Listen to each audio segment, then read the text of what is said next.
Hey y'all, welcome to the Sweet Chariot Travel Channel. I'm Cholita, and in this video I'll be going over my overall experience of visiting La Paz, Bolivia as a solo traveler. I was in Bolivia for 2 weeks. Originally I was supposed to be in Bolivia for 4 days, but I had to extend my time there and I mainly stayed in La Paz. So I'll be telling you guys some things that you should know before visiting La Paz. And I'm also a U.S. citizen. I have a U.S. passport, and so I'll be going over the visitor's visa requirements a little bit, as well as going over the transportation that I used while I was in Bolivia, and I'll be going over where I stayed when I was in La Paz. I hope this video helps you, and if it does, make sure you hit the like button and share the video. Also subscribe to the channel if you're interested in solo traveling or if you would like to follow my solo traveling journey. So let's get into this video.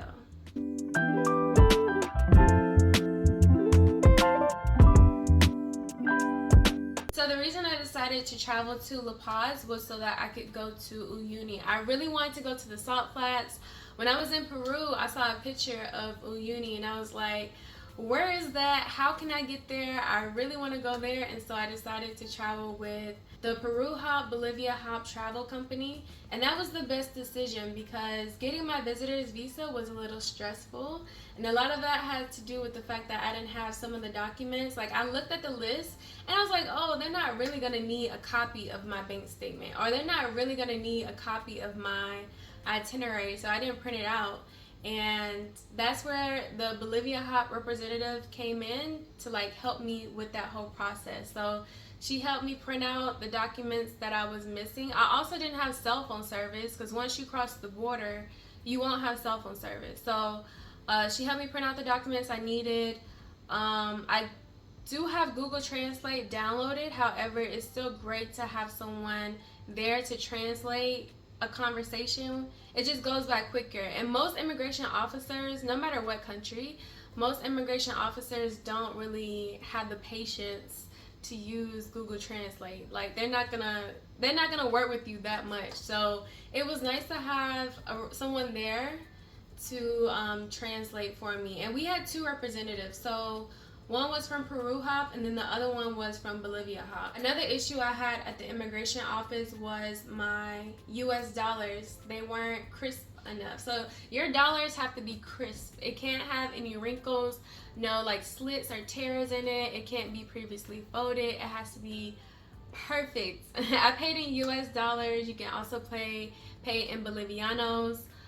So while I was in the immigration office, the Bolivia Hop representative, she was taking the money that the immigration officer wouldn't take to a currency exchange to like switch out for some better looking crisp bills. So yeah, it worked out having the Bolivia Hop and the Peru Hop representative there with us at the border. So I'm so happy that I traveled with Bolivia Hop. Now the bus was okay.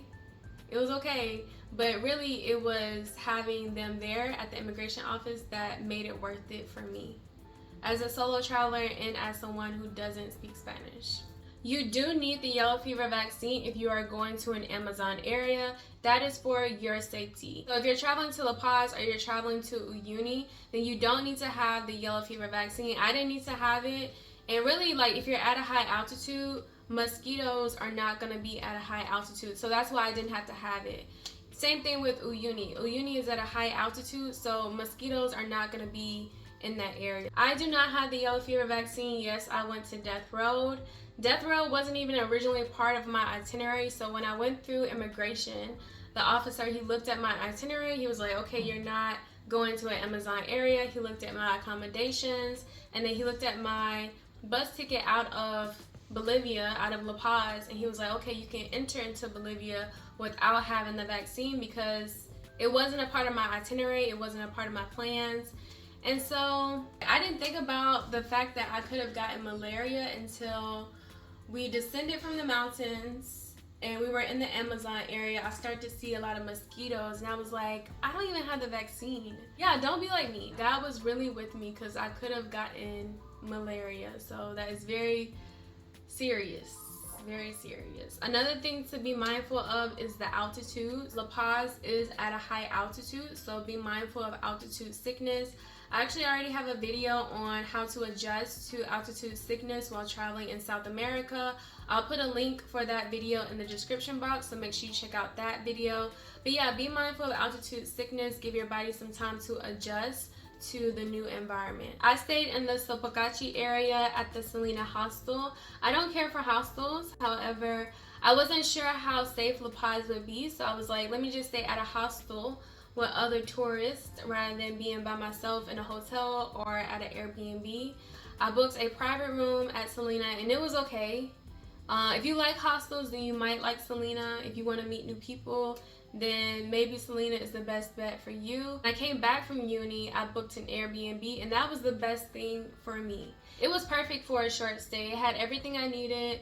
It was clean. That was a big reason why I left Salina, because the bathroom needed a deep cleaning. But the Airbnb was perfect for my time there. So I'm gonna put a link in the description box of the Airbnb that I booked. So if you're considering staying in La Paz, I would highly recommend that one. There was a security guard downstairs and the staff was very friendly.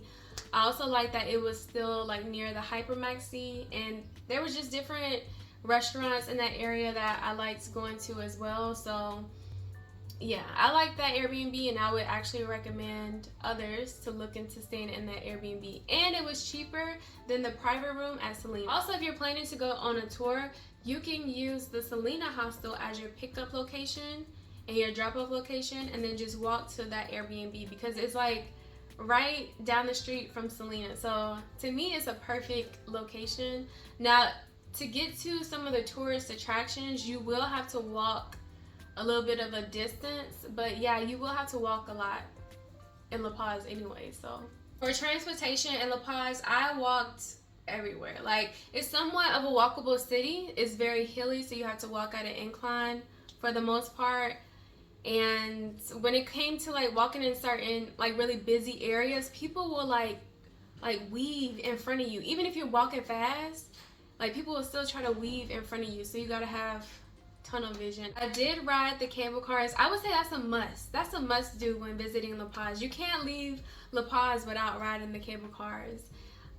It was a little nerve-wracking every time the cable car would shake, but it was beautiful. It was very cool to like see the views of the mountains, and it was cool. And it's a great way to travel around the city, to see the whole city, to see the mountains. It was very easy, so definitely check out the cable cars if you're traveling to La Paz. I did ride in a taxi twice when I was in La Paz, and I was able to book the taxi with the assistance from a local. So I never booked the taxi by myself. It was me, the taxi driver, and the local agreeing on a price for the ride, and then once I was dropped off, that's the price that I paid. So it was a good experience. And for me, a good experience from a taxi driver is they don't try to upcharge me once they drop me off or once they get me to where I need to go. They know where they're going, and they don't try to take me to a random shop to go buy some souvenirs. Like, that's a good experience for me from a taxi driver. So it was a good experience. I didn't have any negative experiences with the taxi drivers in La Paz. I prefer using Uber, however, it was very unreliable when I was in La Paz. And by the way, this was in December 2022. I'm still traveling.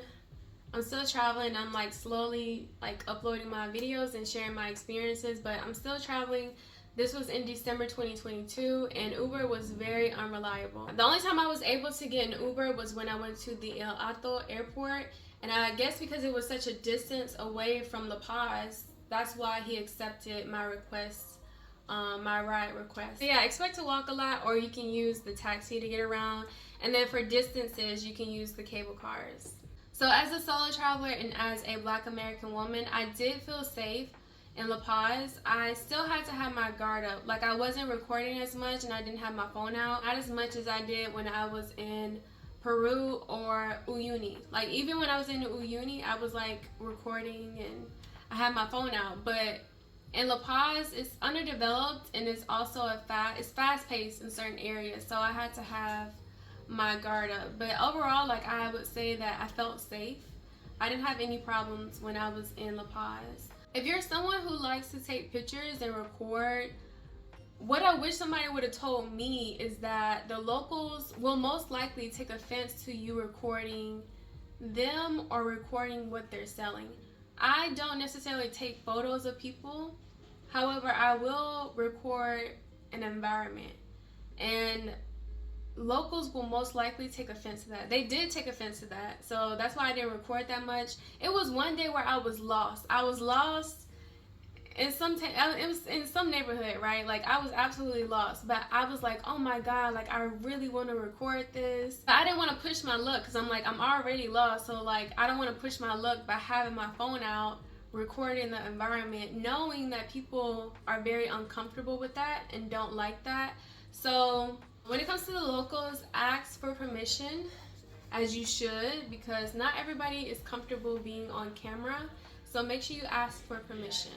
Most of the people in La Paz, they spoke Spanish. I don't speak Spanish. I know a couple of phrases, like common phrases, so definitely know some common phrases before you go. I used Google Translate. I have Spanish downloaded on Google Translate, and so that's how I was able to navigate my way through La Paz. The last thing I want to warn you guys about is watch out for sunburn. I developed sunburn. I got sunburn.